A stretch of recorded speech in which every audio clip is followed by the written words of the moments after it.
Ladies and gentlemen, welcome to the Edward K.Y. Chen Distinguished Lecture 2025. I'm Xiaoying Chu Kevin, a Year 3 student in International Business and Global Management program.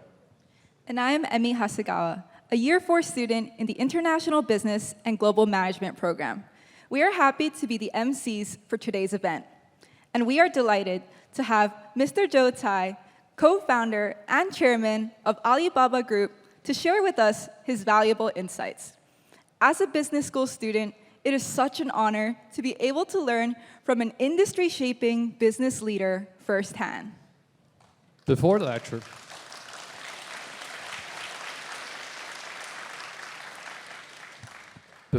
commences, may we first invite Professor Hongbin Tsai, Dean of HKU Business School, to deliver a welcome remark. Professor Tsai, please.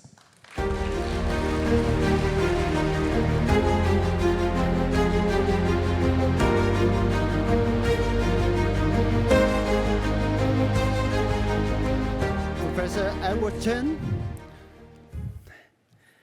Mr. Joe Tsai, Executive Committee member, distinguished guests, colleagues, alumni, friends, ladies and gentlemen, good afternoon. Welcome to Hong Kong U, welcome to this historical Loke Yew Hall, and welcome to this annual signature event, the Edward Chen Distinguished Lecture Series. Now, this lecture series was established to honor a legendary role Professor Edward Chen has played in educating, mentoring, nurturing leaders. For some reason, Edward has lots of secret tricks. So he has been so successful that many of his students went on to become influential leaders in all sectors of Hong Kong. And Edward's legacy has inspired generations of teachers at Hong Kong U Business School and has become a cornerstone of our tradition. Recently, Hong Kong U has enjoyed lots of good news. Our rising rankings, QS number 11, surpassing many of the leading schools in the world. And there's a very little room to go further up. But we certainly will continue to work hard. And Hong Kong U Business School also, seeing our ranking in research, in other things, and be rising up over the years. But with all this, we must never lose sight of our core mission. Our core mission is always in education.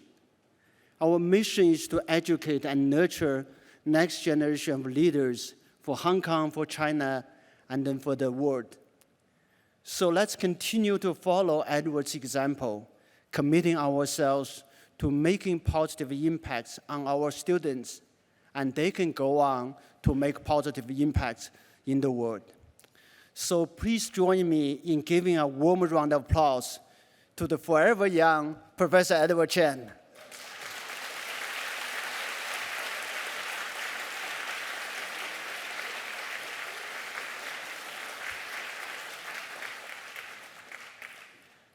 And today we're truly, truly honored to welcome Mr. Joe Tsai, co-founder and chairman of Alibaba Group, as our distinguished speaker. I think what I'm most impressed about Joe is his extraordinary ability to reinvent himself and reinvent Alibaba time and again. So from his early days as a lawyer, as a banker, I was asking Joe, why did he make that jump to join a small startup in Hangzhou, which was led by someone who couldn't find a job himself. And to join, and then to really transforming e-commerce in China. And then later on, investing in global sports franchises.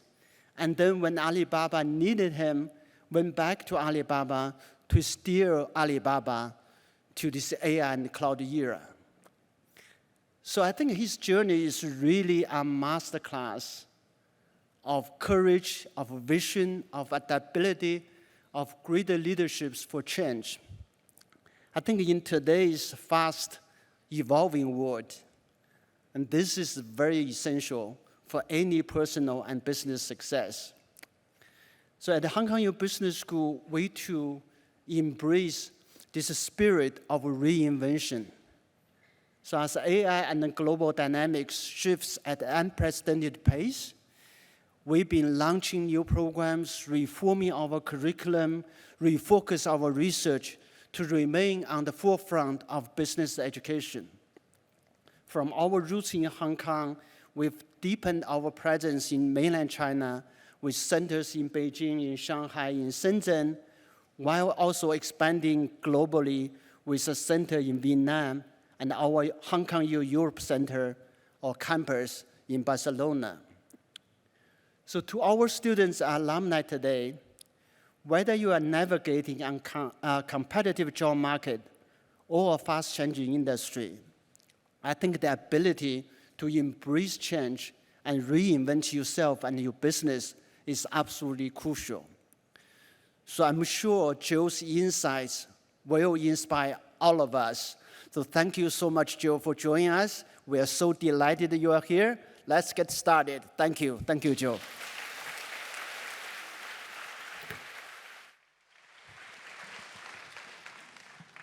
Thank you, Professor Tsai. Please be seated. Wow, Emmy, our hall is buzzing today. Let's make this moment unforgettable with a group photo from the stage. Everyone, please be ready for our official photographer.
May we now invite Mr. Hing Wang Feng, convener of the Edward Chen Distinguished Lecture Series Organizing Committee, to introduce our speaker today.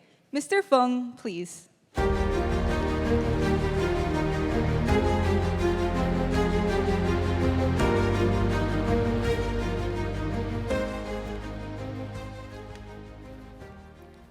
Good afternoon, everyone. It is a genuine privilege to welcome all our distinguished guests, esteemed faculty, fellow alumni, and students to this Edward K.Y. Chen Distinguished Lecture. While there are many distinguished guests in this hall, in the interest of time, allow me not to address any of them individually, but just say, all protocols observed. I trust none of you would want me to stand between you and our speaker for too long. Let me now start with my pleasant duty of introducing the speaker. Ladies and gentlemen, we're living in a moment of profound global transformation. The question of what drives economic growth in the world's second largest economy is not just an academic exercise. It is a critical puzzle for business leaders, investors, and policymakers worldwide. To explore this vital topic today, we are incredibly fortunate to have with us a visionary who has not only witnessed China's economic metamorphosis, but has been one of its principal architects. It is my pleasure and honor to introduce our guest speaker, Mr. Joe Tsai, the co-founder and chairman of the Alibaba Group. Many of you know the story. In 1999, when the internet was dawning, a former teacher named Jack Ma had a bold vision. He found his perfect partner in Joe Tsai, a Yale-educated lawyer with a deep background in private equity. While Jack was the charismatic heart of Alibaba, Joe was the strategic and financial backbone. He structured the company, secured its early funding, and for over 2 decades has been the steady hand guiding its growth from a humble apartment startup to a global technology titan. Some of you may recall that Jack Ma was on this stage addressing a similar audience 17 years ago, in the year 2008, as the speaker of our second distinguished lecture. We must thank Alibaba for the great support given to this distinguished lecture series, as we have both of its co-founders as our speakers. As chairman of the Alibaba Group, Joe's purview extends far beyond e-commerce.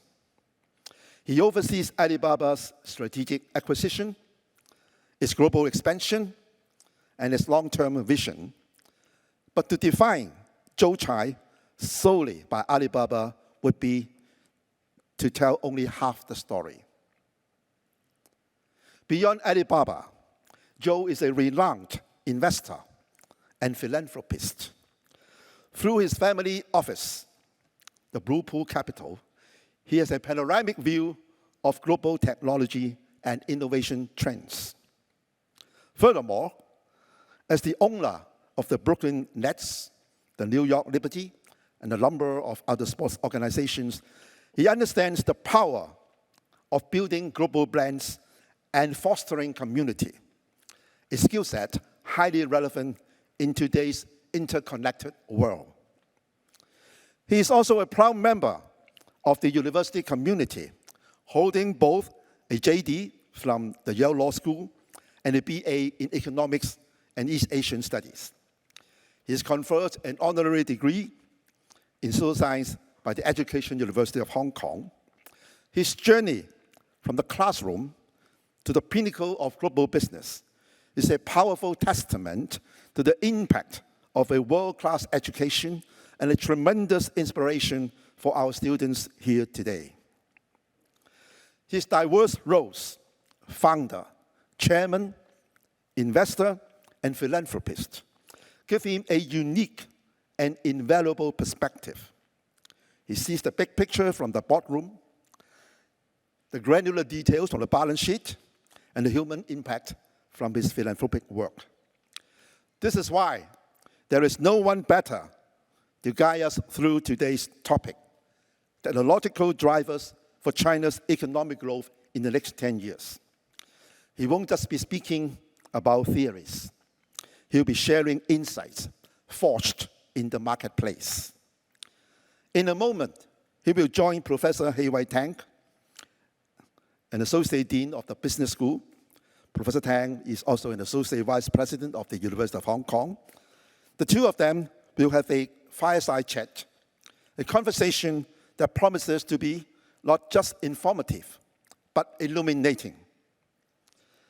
Ladies and gentlemen, please join me in giving a very warm welcome to the man who has helped shape the digital landscape of China and beyond, Joe Tsai.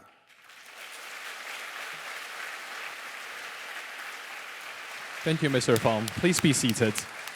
Without further ado, let's welcome Mr. Joe Tsai, co-founder and chairman of Alibaba Group, to proceed to the stage for the Fireside chat, please. May we also invite the moderator, Professor Heiwai Tang, Associate Vice President Global of the University of Hong Kong, and Associate Dean of HKU Business School, to proceed to the stage. We will now pass the floor to Professor Heiwai Tang. Professor Tang, please. All right. So first of all, I have never seen so many people in Loke Yew Hall. You know, Joe, this is our oldest lecture hall at Hong Kong University. We could have picked a bigger lecture hall because we have never seen such a quick and massive response after we sent out only one email about this event. Within 2 hours, we had more than 1,200 people sign up for this event. If we let it last for 2 more days, I bet we'll have more than 100,000 people who sign up for this event, and then we have to rent the new Heiwai TANG sports stadium for you. But anyhow, you know, welcome to Hong Kong University. So glad to have this opportunity to speak with you. So today's topic is very timely, and it's a grand topic. I know you just rushed in from another event, so I'm going to give you a soft start to talk about something that is truly deep into your heart, and that is sports. Everyone knows that you are not only the chairman of Alibaba, but also the owner of Brooklyn Nets. And most recently, you brought your own team to Macau to compete with Venus Sun. And I was told that it won, right? We won 1 game and lost 1 game. Okay, so I knew the one that your team won. But my first question to you, which is also very interesting for our audience, is that, you know, when did you get interested in investing in professional sports? Yeah. And what kind of opportunities you think NBA can bring to China? Professor Tang, before I get into the question, I first just want to express my deepest appreciation. I feel extremely honored to be able to be on this stage. I'm no Jack Ma, but to have this opportunity to share ideas. When you guys approached me, this is a lecture series, and I said I didn't want to stand up on the podium to lecture people. I would prefer to do a fireside chat format so that we could sort of exchange ideas, and in honor of Professor Chen. And so I look forward to, you know, this exchange, and also I understand there's a little bit of Q&A later on with the students in the audience. So I really look forward to that. So thank you very much. Thank you.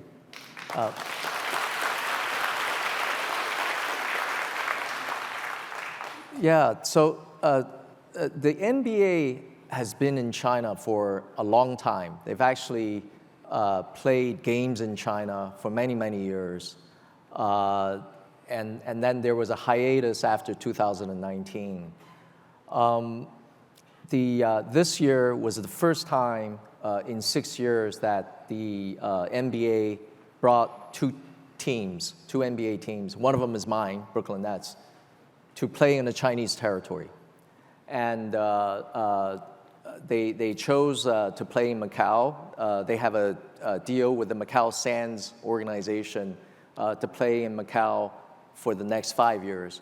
But part of the deal is that there's a chance for the NBA to also opt to play in mainland China. So at some point, I expect that in the not too distant future, the NBA will be back in mainland China. And from the NBA's perspective, the logic is very clear. China has probably the largest basketball fan base in the world, and everybody follows NBA. Why is that? Because NBA is the league where the best players in the world play. About 30% of the NBA's players are non-American. They come from all over the world. They come from Europe, Eastern Europe, Australia, not many Asian players, but of course we hope that in the future China would develop its basketball program and we can see another Yao Ming in the NBA. So the fan base is huge in China. So it makes a lot of sense for the NBA to come back to China and play games so that the players can interact in person with the fan base. And of course, during all these years, the NBA's games are always broadcast in China through central television and also on streaming media. From China's perspective, it's equally as important for China to be engaged to the rest of the world and to bring the best part of sports and other aspects of culture from around the world to China to interact with the fan base in China. And so this time we get a huge, very warm welcome from the China side of things, and because the NBA is so popular. And the games are a huge success, and we actually gave the fans a very good showing in terms of the competitive level. One game went into overtime. The other game was, I think, we actually won. We lost the overtime game, but we won the game by like 3 points the second night. So it was a great experience, and I'm just very positive about this kind of cultural exchange and sporting exchange. I just wanted to mention this idea of using sports to bring cultures together is very, very important. A big part of my philanthropy in China is all about sports, investing in sports as part of education. And I have a program to bring middle school kids, 8th graders that are about to go into the 9th grade, for them to send them to the United States for high school, 4 years of high school, to play basketball, but more importantly, to get an education in the US. There's a little bit of replicating my own experience, because when I was young, I left Taiwan when I was 13 years old, and then I went to the US for boarding school and university and so on. And this program is actually both developing the next generation of basketball talent in China, but also giving the kids an opportunity to see what's outside in the world. And also, I think the biggest beneficiaries are the high school kids in the US, the Americans. They see these kids coming from China. They've all read about China, but they don't know, they haven't interacted with people, individuals. And we select the best of the best, both from an academic standpoint and also basketball skill standpoint. And they come into the US environment, and they become part of the community, and they're well loved in the community. So this is great. This kind of people-to-people exchange is so important, and I believe if I have the resource and ability to do that, I will always support that program. Great. So how many kids can get your scholarship to go to the US? It's very selective, competitive. So every year we select between 6 to 8 kids. Oh, okay. Those are really the best. Yeah. Yeah, I was hoping that my 9-year-old son will have a chance, but I guess it's too challenging. They can always try. Yeah. You're holding them back. Okay, great. Yeah, very encouraging. So great. Well, I didn't know about the philanthropy part of your sports business, but I hope that you can keep bringing your team to China to show us the best of the professional basketball in the world. Right. So my second question, before we really get to the grand topic, is about Alibaba.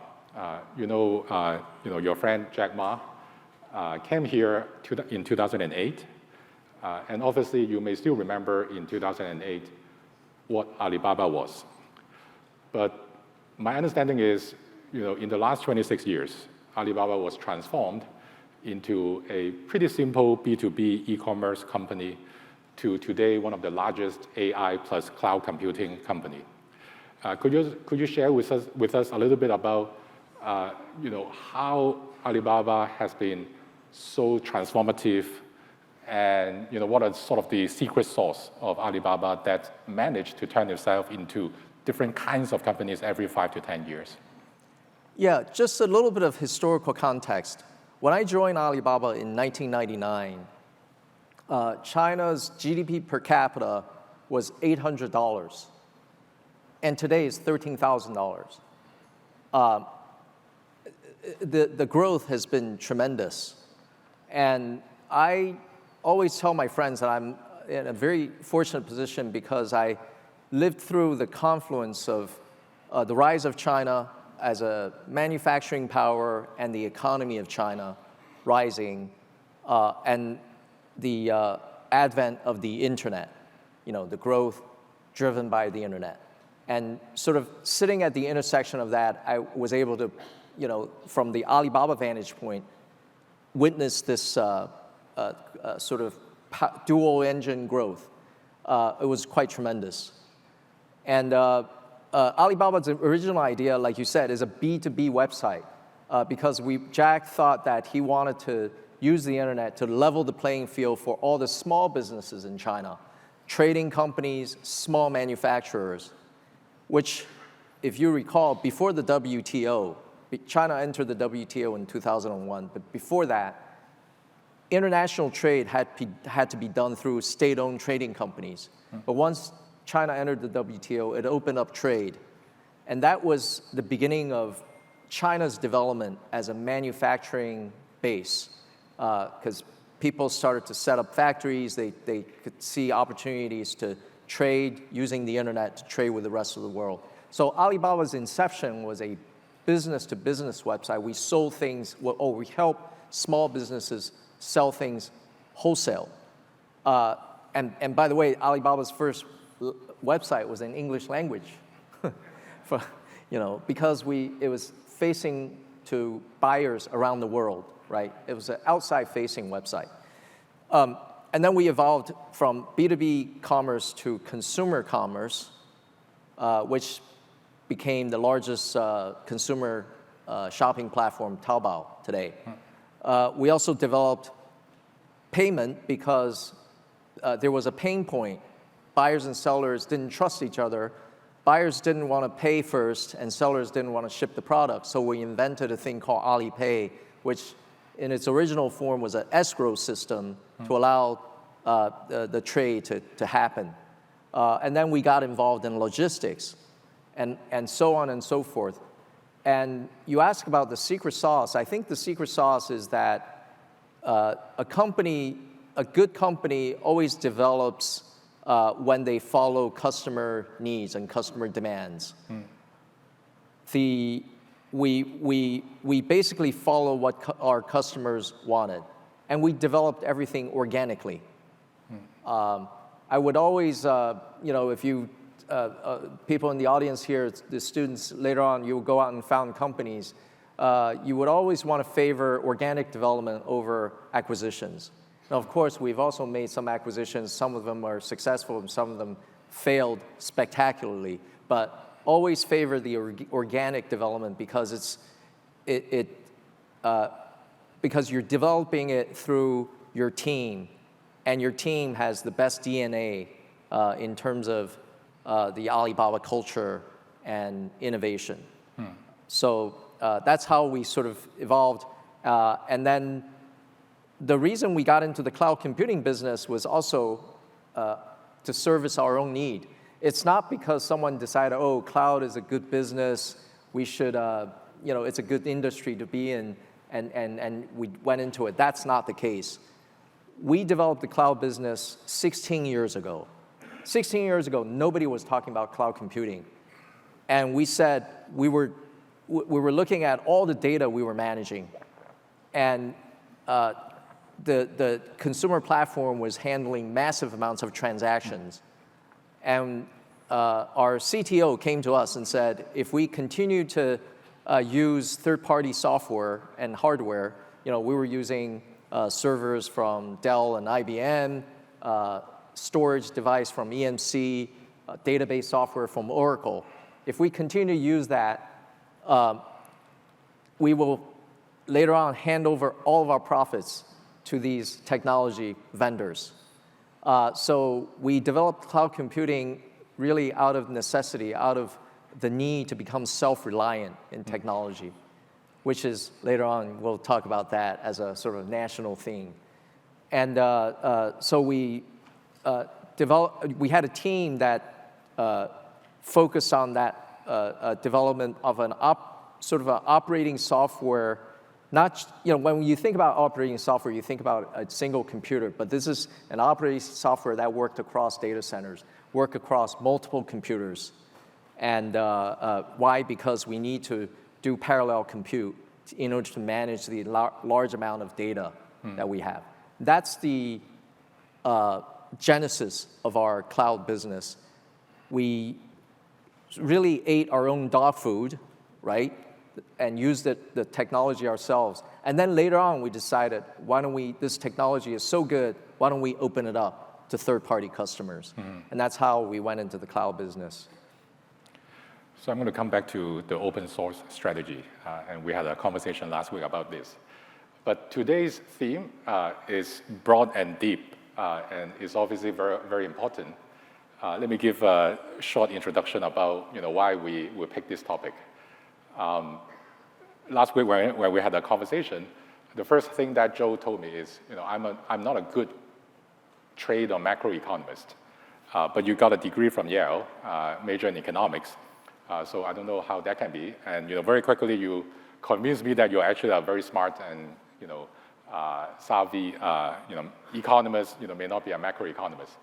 And then I explained to him that Heiwai Chen is one of the most influential economists and trained in Hong Kong and trained so many generations of great students who have become very successful in the private sector and also in the government. So I said, we don't have a lot of leeway to adjust the theme. It has to be about China's economic growth.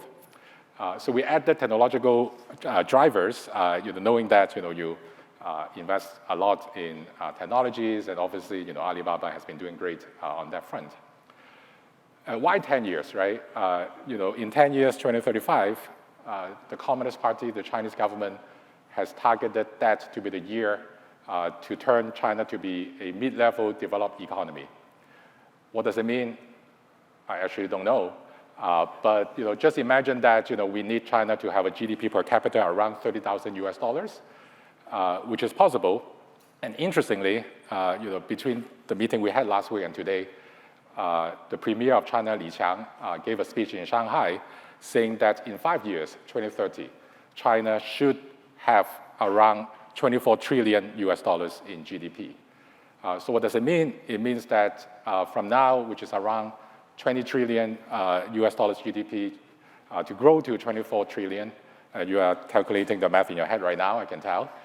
So that needs around 5+% nominal GDP growth, which is not impossible, right? So suppose you have 4% real GDP growth plus 1 or 2% inflation, then you will get it in 5 years. So it's not a dream, it's totally feasible, but to have 4% real GDP growth, we need a lot of innovation, and the innovation needs to be turned into productivity growth. So here comes the general question for you, okay? What are the key or influential features in China's national tech plans that you think will guarantee that kind of success in the next 5 years or in the next 10 years?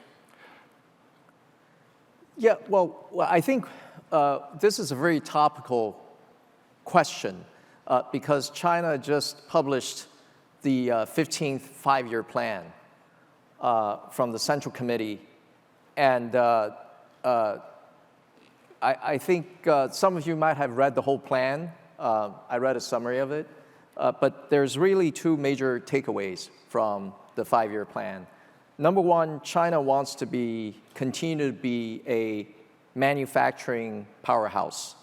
I think the emphasis on the manufacturing economy, which is part of the real economy, is right there. That's what the leadership in China has clearly stated. This is where we want to be. You compare China to the rest of the world, consumption is actually a very small percentage of GDP, less than 40%, whereas in the United States, consumption is 70% of GDP, right? So China is actually making things. China is looking at GDP growth from production and, to an extent, exporting that production to the rest of the world. Because China is, I believe today, and 10, 20 years from now, China will continue to be the manufacturing base to supply the rest of the world. So that's number one. Number two, the plan says we want to become technology self-reliant. I think this is very much both the foresight of the leadership as well as a reaction to what's going on with geopolitics, where the United States and some of the European countries are restricting critical technology from China. So China believes that we have to develop our own technology, which is China's already today very much well on the path of doing that. Now, going back to the first goal of maintaining a manufacturing base, if you look at the history of China and how China has become a wealthy country, I said $800 GDP per capita to 13,000 today, and we'll get to 30,000, in the next 10 years. The path of wealth creation has been in production and making things and supplying that to the rest of the world. And I actually think that this is, but there's a lot of criticism around that. They say, oh, China has excess capacity. They're exporting excess capacity to the rest of the world, as though that's a terrible thing. Well, if you think about it, did everybody criticize the German car industry for having excess capacity when Germans exported all of their cars? I mean, definitionally, excess capacity simply means you have production capacity that your domestic economy cannot absorb. Therefore, you resort to exports. But the use of the word excess seems to be like a dirty word, but it's not. It shouldn't be, because how a country becomes wealthy is to make things and collect money from the rest of the world to make their own citizens wealthy. And I truly believe that continuing on this path of being a manufacturing center for the world, and now high-tech manufacturing, not making shoes or T-shirts. If we continue on that path, China will continue to grow its economy, and the citizens will continue to gain wealth and gain disposable income. And at some point, consumption will come. Today, we through the Alibaba platform, we see a lot of consumption. I give you a data point. There are something like 56 million. There's 56 million people on our platform that are spending more than $6,000 per year on Taobao. Okay, that's way more than the average disposable income of Chinese citizens. But we already have the scale. That many people that are spending that amount of money. So at some point, consumption will come, but I think the leadership in China understands the foundation to a healthy economy, growth, and wealth creation stands with having a strong manufacturing base. And today, it's high-tech manufacturing. So China is the best in the world when it comes to making electric vehicles, batteries, solar panels, and all those things that the rest of the world needs. So everyone talks about AI, and obviously China has been investing a lot in AI, and the DeepSeek moment has really shocked the world. And I guess a more general question about the national tech agenda in China is, again, I asked you the secret sauce question for Alibaba. Now I'm going to ask you the secret sauce question for China's technological policy. How did they do it, right? I mean, there were export controls by foreign companies, foreign countries, and China just 10 years ago was, really doing simple manufacturing, and now, as you said, advanced manufacturing with different aspects of AI that appear to be competitive and even challenging to the US in terms of their technological leadership. So may I push the question a little bit forward to ask you to focus a little bit on AI and what are sort of the secret sauce or the national policies that promote that kind of growth? Well, obviously, when you talk about national policy, China is, the government has identified areas for investment, for example, in semiconductors, in semiconductor manufacturing process, in equipment that makes semiconductors, all that. I think that's all good, but the part that I focus on that I really thought was very interesting is a couple of months ago, the State Council came up with a sort of AI plan. And Chinese people are very practical. It's very goal-oriented. The AI plan simply said by 2030, which is 5 years from now, we should see 90% penetration of AI agents and devices.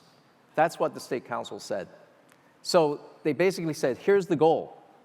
We'll let the market figure it out. Whether the market is state-owned enterprises or private entrepreneurs, they will figure out how to proliferate and make high penetration of AI in China. And I think that's really a great policy because all of us, as we're all part of sort of the so-called AI race, right? The race between China and US AI. At the end of the day, you don't keep score by looking at how good these large language models are. The score is being kept by the adoption rate. The more people that adopt AI, the more society will benefit. So China's whole approach is the proliferation of AI. And I think that's a great policy. Mm-hmm. So I remember I talked to you last week about the uniqueness of China's AI ecosystem. And then you talked a lot about the talent pool, the infrastructure, the fact that China has advanced manufacturing while a lot of advanced economies don't have today, as well as the ability to generate energy efficiently. So could you share with us, with the audience about the competitive advantage of China in terms of becoming an AI superpower? Yeah, so right now, I think the way Americans want to define who's winning the AI race is purely by looking at how good the large language model is. So one day is OpenAI, the next day is Anthropic, and then the Alibaba Quinn model becomes, by the way, the Alibaba Quinn model just won like a 2-week contest of trading cryptocurrencies and stocks. Wow. They ask something like 10 different models, American models and Chinese models. The Alibaba model actually became the winner of the whole thing, and DeepSeek is second.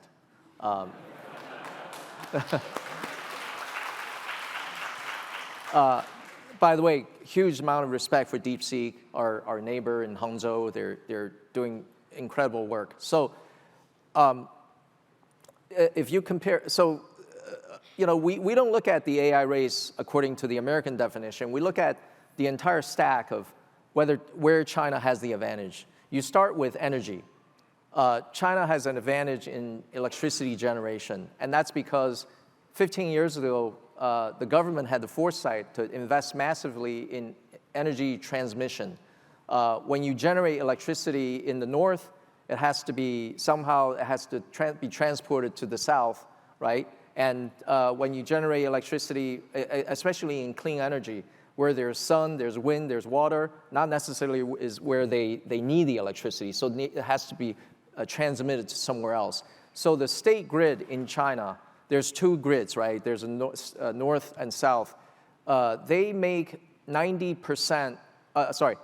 billion of capex annually. The United States, 30 billion only.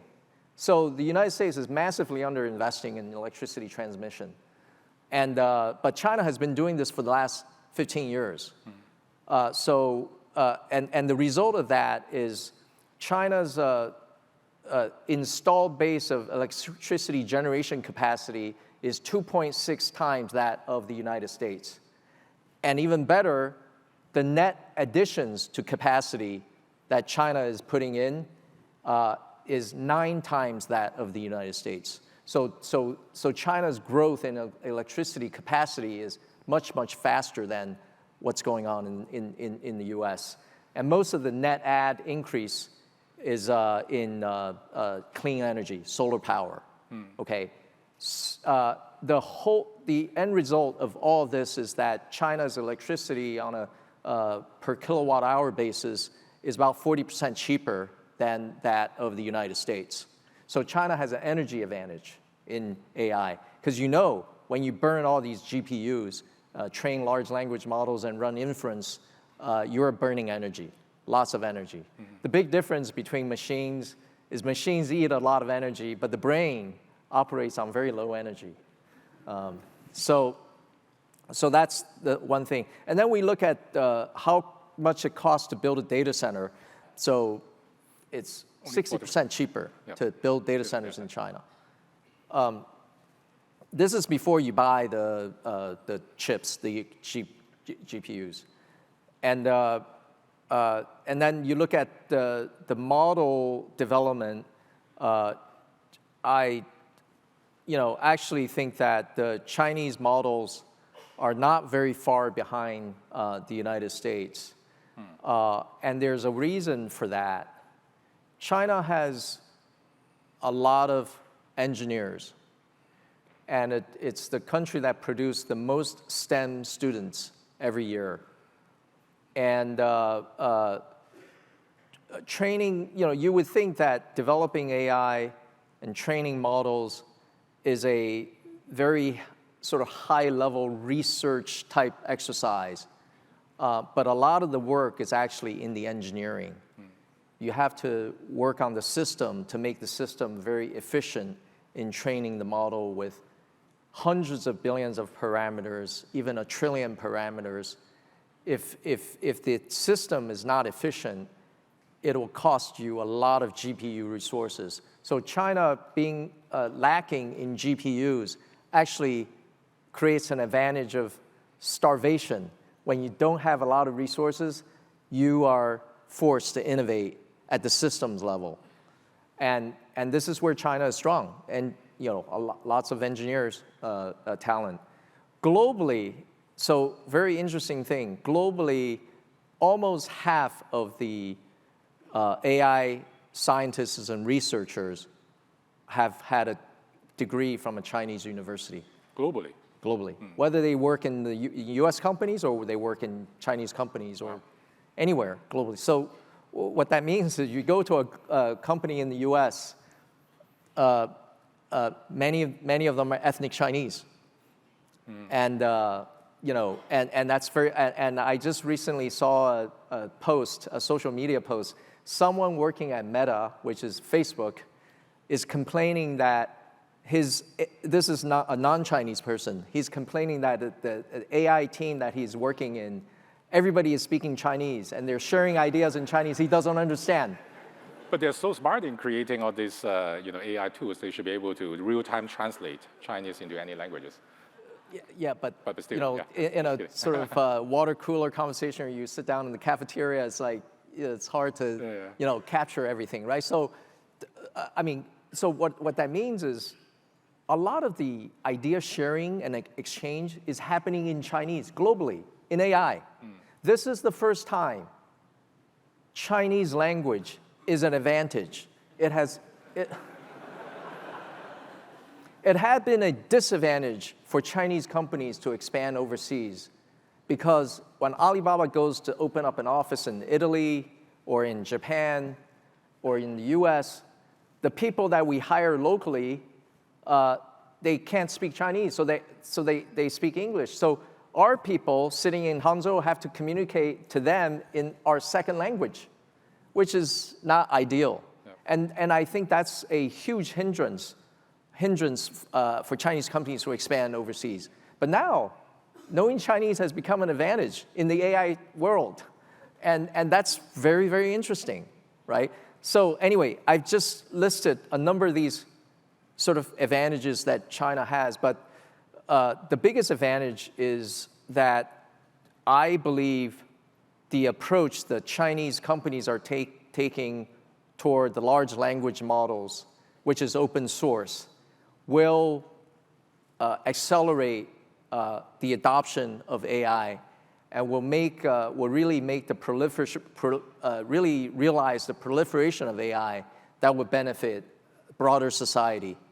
Okay, and the reason open source is so important is that it is cheap. It actually doesn't cost anything to use open source models. Alibaba has our version of, we publish many versions in the open source, and we're available in all the open source marketplaces in the United States, around the world. People can just take our model, download it, and put it on their infrastructure or put it on their notebook computer and start running AI at no cost. So the open source approach is helping the proliferation of AI, whereas in the United States, if you want to use AI, you got to pay OpenAI a lot of money to use AI. So I think that's ultimately the advantage of China, because the winner is not about who has the best model. The winner is about who could use it the best in their own industries, in their own lives, and that's going to be in China. So what is the fundamental reason behind the differences between the Chinese AI model that emphasize on open source and the US model that is more private, closed source with data and all these models that are sold on market price? I mean, is there a significant difference between the way that companies compete in different countries, or there are incentives again from the government that encourage them to be more generous about their resources? Okay, well, let's say, I'll give you an example. You take a Middle Eastern country, let's say people in Saudi Arabia. They say, well, we want to develop AI, and we want our AI to be sovereign to us, meaning that it's Saudi-developed AI. But of course, most countries in the world don't have the actual talent to develop their own sovereign AI. So if they're choosing between using OpenAI through an API or just taking the Alibaba open source model, just taking that and develop on top of it, I think the cost benefit is clearly in favor of open source. And there's also another reason, data privacy. If you are using OpenAI and doing further training on the model, you're feeding your data into an API. You have no idea, it's a black hole. You have no idea where that data is going. Whereas if you work with open source AI, you can better control data privacy, and you can set up your own private cloud to store your data. And so globally, as both public, like governments, and also private enterprises look at which AI I should adopt, I think they will lean toward developing open source AI, or developing on top of open source AI, for cost reasons and for data privacy reasons. Certainly, but let's take Alibaba as an example. How do you guys make money by being so generous, right? Allowing people to use your open source AI. You must be making money somewhere else, right? Yeah, so that is a great question. And so we don't make money from AI. That's the answer. But no, we remember we run a cloud computing business. So when you run models, you need to have cloud infrastructure. And it's a very sophisticated infrastructure. It's not something that any company can just hire a few engineers to build. You need both the expertise in that infrastructure of running AI and also the scale, because this is a scale game with, just like individually, we don't build our own hotels. You go rent a hotel, you go stay in a hotel. So because the hotel operators have scale, same thing as the data center business, the cloud business. It's all about aggregating infrastructures, and as you have many customers, you have that operating leverage to lower the unit cost of serving your customers. So through our cloud service, if people are running AI and they happen to want to use Alibaba Cloud, we have a whole suite of products from storage to data management to security to networking to containers, which is a term that I really don't understand anyway. I'll just say it. So all of these suite of products will help you run your AI more efficiently on our infrastructure, and that's how we monetize. Great. So my last question before I turn to the Q&A from the iPad, by the way, sorry, is there are lots of students here. In fact, 80% of the audience are students, ranging from undergrads all the way to PhDs. And Joe told me he's very excited about seeing so many students because he's used to seeing, government officials and businessmen, investors, and students, not some people who he commonly sees. So he's very happy to provide advices. So what kind of skills you think young people should get in preparation for the AI era? Or what majors they should specialize in? Yeah, I think those are two different questions, like skill set and expertise in a subject matter. Those are two slightly different questions. From a skill set standpoint, I still think you should learn, number one, how to acquire knowledge, and number two, develop analytical framework for analyzing information, coming to your own conclusions, right? And a number of things that you could do to help you do that. There's no one lesson or one thing that help you with improving your analytical capabilities. For example, I always still tell people that they should learn some kind of computer code. It's like learning a foreign language. A foreign language is, you learn to communicate, let's say in Spanish with someone in Spain, French with someone in France. A computer language is you're communicating with a machine. You're telling the machine you're instructing the machine what to do. And there's a lot of logic behind, that language. How do you construct the right instruction to tell the machine to do the right thing? And that process itself is a thinking process. So I still advise kids to learn coding. Even though today with all of these vibe coding tools, you actually don't need to learn a computer code. You just use natural language to tell the tool how to write. The purpose is not to actually operate a machine. The purpose is going through that thinking process.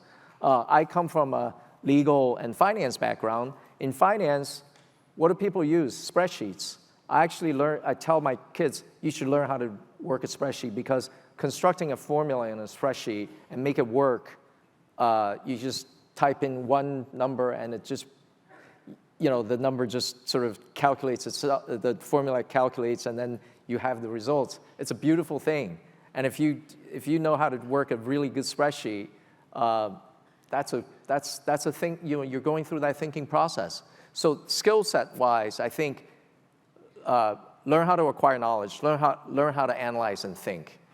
And also an important skill is to ask the right questions. That's one thing. The other is sort of subject matter. I have been telling kids, young people, two subject matters that they should study. One is data science. It's a fancy term for statistics. It used to be called statistics. Now people call it data science. Because in the future, we're going to see data explosion. The more digitized the world, the more data you will acquire or the company will acquire. And understanding how to manage that and analyze data is very important. Now, having done the data side, you wanted to touch upon the human side of things. So study of psychology is important. Psychology and biology helps you understand how the human brain works. I still think, as I said, it is still the most efficient, energy-efficient machine there is. And understanding how the brain works is quite important. A third thing is, it just came up. I think a lot of kids today are not learning computer science, but instead they're learning material science. In the future, the world is, is being dominated by bits, but in the future, what makes the bits move faster is going to be atoms. Understanding how the atoms work is going to be quite important. People make semiconductors. There's going to be a lot of innovation in the semiconductor space. So I think material science would be an interesting thing to learn. Great. Basically, material science, cognitive science, data science, and we still need to learn how to code, not because we are needed, but we need to have logic in order to understand what AI is doing to us. So I think that's a very good set of recommendations. So Joe actually has a very tight schedule, and I know there are over 1,000 people here. So today we have a very special arrangement. There was a QR code for some of you to scan to ask questions, but it may be already too late because I already received 10 questions here. So you don't need to come out to the microphone because there's none. So I'm just going to pick the best questions. Some of them are a bit interesting, but don't blame me for asking them. If you don't feel comfortable, don't answer them, but I'm pretty sure you have a way to deal with it. First, a little bit of promotion. Joe, do you know, we actually have a John's degree with Alibaba Cloud Computing. So it's not a degree, sorry, it's a course. But you can get credit in order to get a degree. Thank you very much for Alibaba's support. There's a student from that course who asked a question. Alibaba Group has been a driver of changes across industries. What would be the next big change driven by cloud computing that would influence people's behavior and businesses? So we see cloud computing as a utility, and it is like electricity. It's powering different activities, different technologies. And the hottest area in cloud computing is obviously AI, because cloud is powering the usage, both the training of the AI models, but also the usage, which is the applications, the inferencing of AI. So I'll mention probably the next sort of big transformation in AI is when people start to use AI not as just a tool, but as a friend. Right now, AI seems to be more of a tool. We all want to use it to make ourselves more efficient, our company more efficient. AI is already helping us to code, so we don't have to have as many software engineers. But when does AI become sort of your companion? That's when if most people start to see AI just like it's another human being, that's going to really transform the world. It's going to transform behavior. Sometimes it's scary to think about that, but I see that happening. So is it what people call ASI, like artificial superintelligence, and this is something that... or AGI, artificial general intelligence, when AI, the traditional Turing test, the AI is behaving or acting in a certain way that you can't tell if it's a human being or not. Right? You can't tell.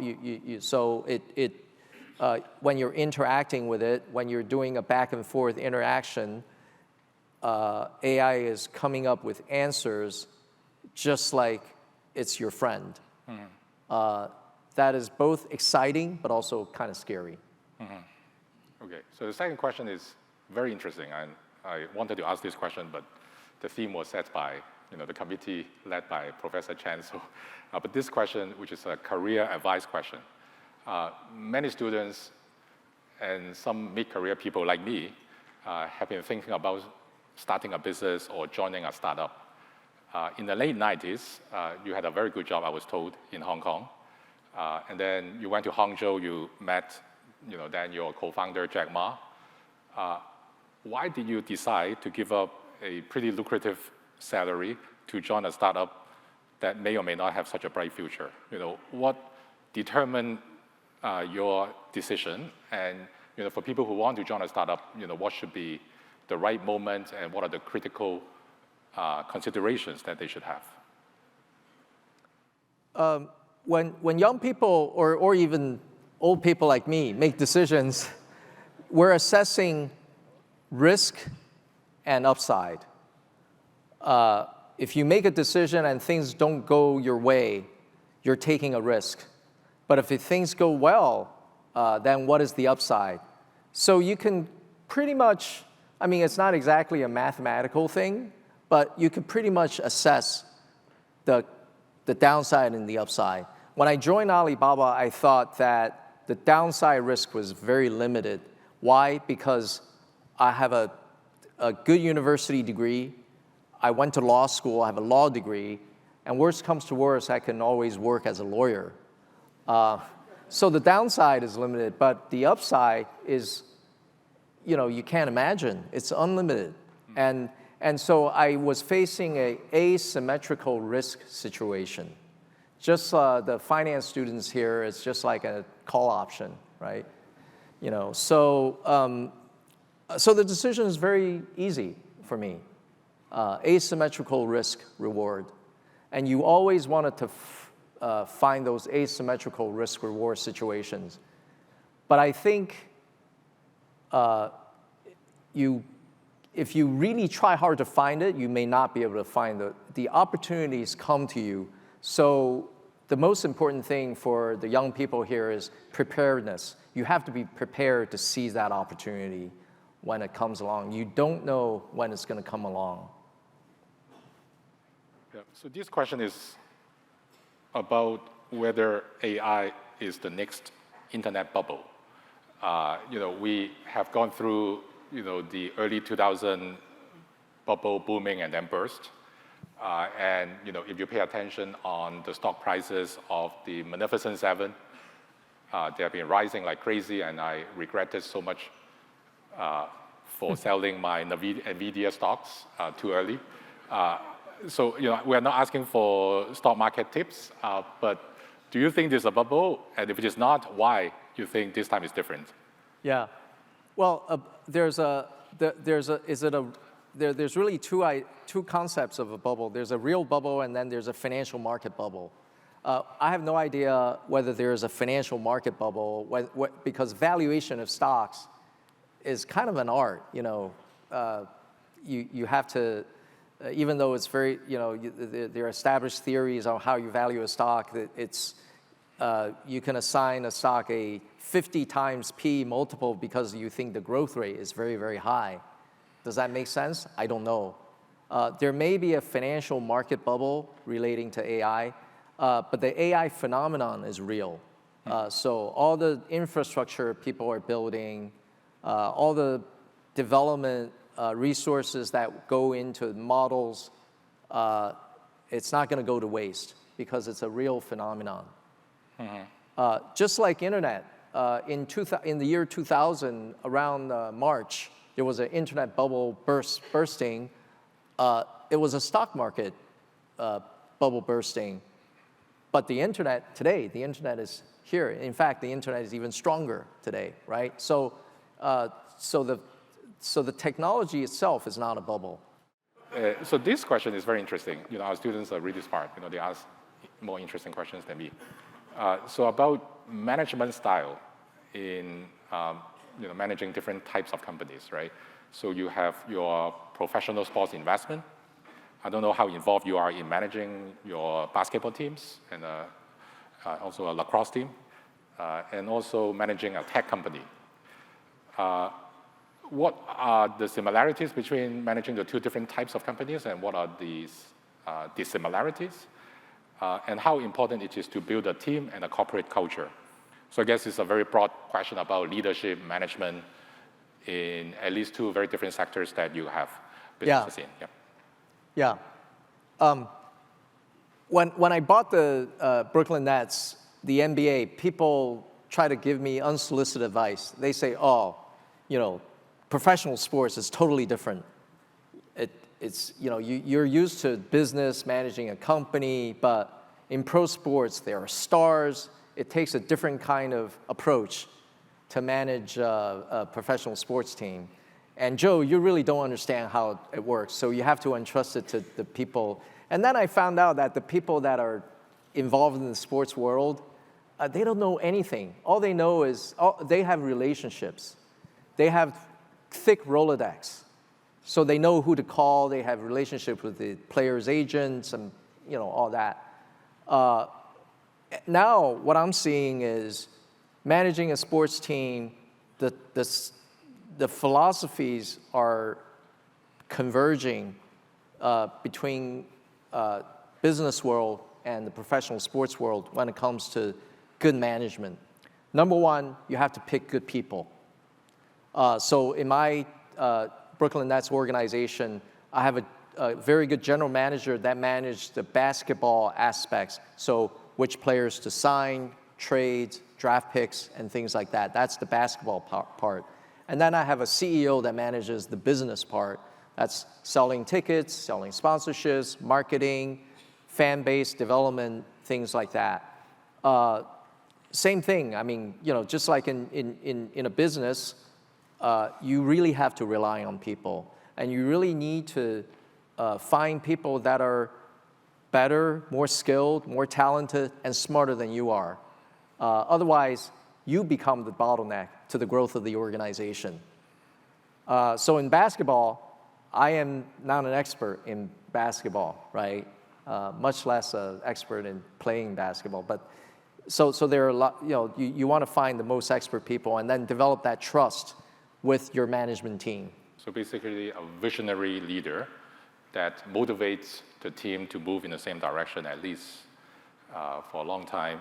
How about compensation? Do you have to pay your employees at Alibaba as much as you pay your NBA players? Yes. So, yeah, I mean, look, it is,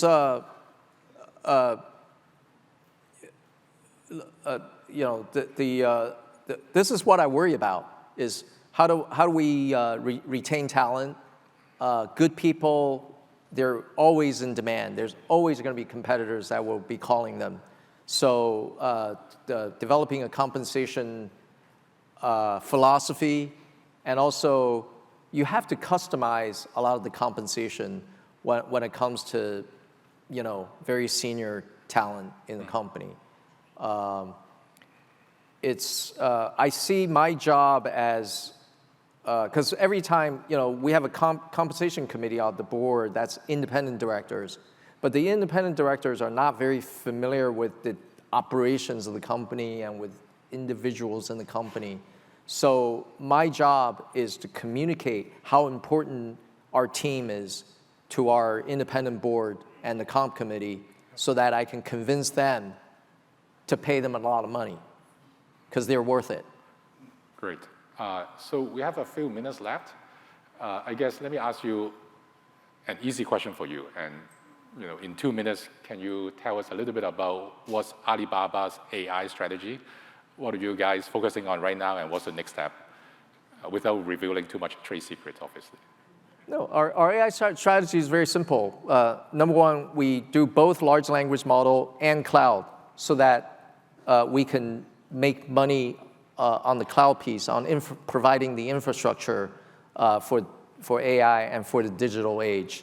And then on the model, we open source it so that more people adopt it. It's pretty simple. That's the strategy. Well, I didn't know it's so simple. I wish, I know how to run Alibaba. And you guys are really the dominant player in that field, although you didn't say that. I would like to conclude, but usually for the tradition of this lecture series, we'll invite Professor Edward Chen to give a concluding remark.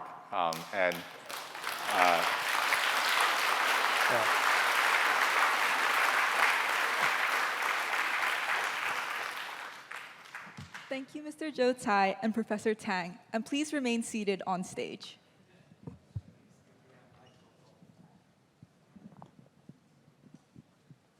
Thank you. Thank you very much, Mr. Tsai, for coming to honor this occasion. Your presentation was so clear. Actually, it needs no summary. But my students may not be happy with it. They told me if you don't make a summary, they may not want to continue the lecture series. So I had better try my very best to sum up what you have said. Now, even you have a lot of insights. Even from the preamble questions, I learned a lot. That is, I learned when you do things, don't just consider private benefits. Social and public benefits are important. Like you invest in basketball game, it's a cultural exchange, underpinning the whole business. When you start Alibaba, it's not only just making money, but the e-commerce B2B platform will also facilitate the small-scale, merchants business. So it's really, the story of success is not only yourself, but also the private, not only, but also the public benefits. But the subject of today is technological drivers for China's economic growth in the coming 10 years. There was no explicit question, Heiwai, but implicit in the dialogue, it is very simple. The major single most important driver, technological or financial or economic, must be AI. That is a driver for China's economic growth in the coming 10 years or even longer.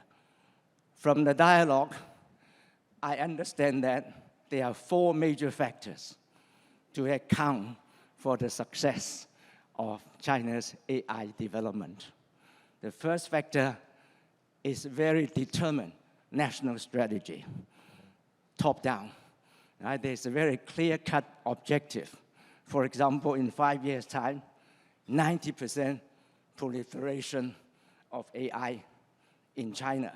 And besides investing in infrastructure, also inspiring private companies to do R&D. So that's first one is national strategy.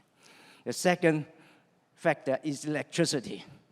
Electricity, the foresight of China in providing ample supply of electricity is very important.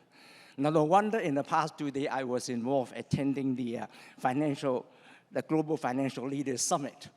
The fund managers told us, don't just eye your investment in AI companies.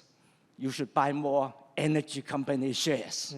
So that is the tips. And that echoes exactly what Mr. Tsai said today. So second factor is the foresight of China in the provision of electricity. The third factor accounting for China's success is the supply of engineers. And at the system level, engineers are very important in AI development. Right. When I was young in the old days, people told me, in America, if you have a problem, the first thing you think of is to find a lawyer. You were a lawyer before. But in Japan, when you have a problem, the first thing that you think of would be engineers. Right. Now it's not Japan, but China. Right. So when we have a problem, we think of engineers. So the third factor is the supply of engineers. The last factor, the fourth factor for China's success is the open source language model adopted by most of China's AI firms, including, of course, Alibaba. This open source language model is very important in my view to promote the further development of AI, because the open source system enables other people to modify, to improve on your model, and therefore speeding up AI development. But also, if you adopt the AI open source model, you also speed up the proliferation of AI into the whole population. So these are the 4 major factors, if I understand, accounting for China's success. So China has a very bright future in AI, and I'm sure in a not too long future, China will overtake the United States in AI development. I hope that is your conclusion. Thank you. Thank yes. you.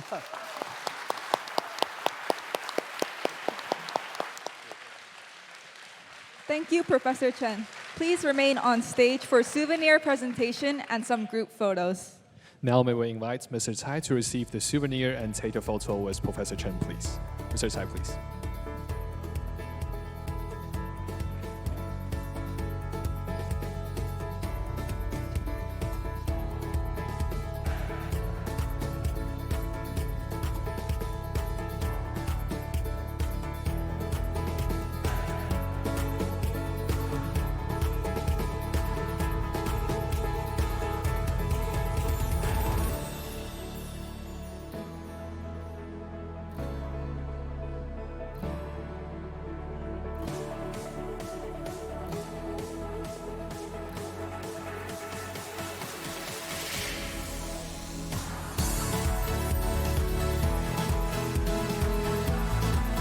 Thank you, Mr. Tsai and Professor Chen. May we now also invite Dean Tsai, Professor Tang, and the Executive Committee members of the Edward K.Y. Chen Distinguished Lecture, including Mr. Hing Wang Feng, Professor Patrick Nip, Professor Bernadette Choi, Mr. Adrian Lee, and Mr. Anthony Leung to take a photo together, please.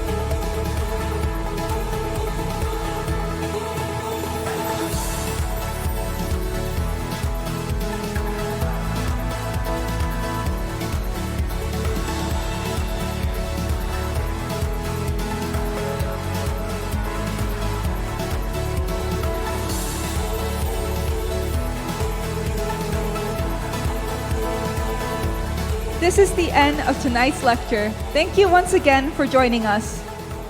Have a great evening and see you all next year.